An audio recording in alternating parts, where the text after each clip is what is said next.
La parole à Madame Geneviève Garrigos pour le groupe Paris en commun. Madame la maire, mes chers collègues, que se vayan todos. Le slogan clamé dans les rues de Lima et d'ailleurs depuis la destitution pour incapacité morale permanente du président Pedro Castillon dit bien la frustration et l'absence d'alternative que ressentent une part importante des Péruviens et des Péruviennes face au Parlement qui se refuse à organiser les élections anticipées qui seules pourraient permettre d'asseoir la légitimité de Dina Boluarte.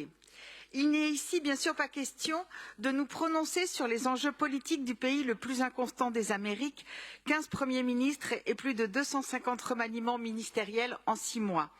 Mais nous ne pouvons rester silencieux face à l'usage disproportionné de la force lors des manifestations qui ont déjà tué des dizaines de personnes et en ont blessé des centaines d'autres, principalement dans les régions et populations les plus marginalisées, dans un pays qui est l'un des plus inégalitaires, 1% des habitants détenant 28% des richesses.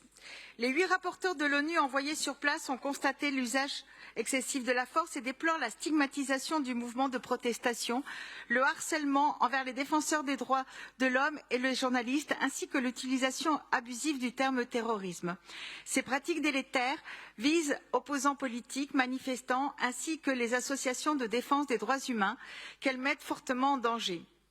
Dans un contexte où le droit de manifester est remis en cause largement à travers le monde, les manifestants durement réprimés, et vous me permettrez d'avoir aujourd'hui une pensée pour Mahsa Amini, qui a été assassiné il y a exactement aujourd'hui, jour pour jour, en Iran,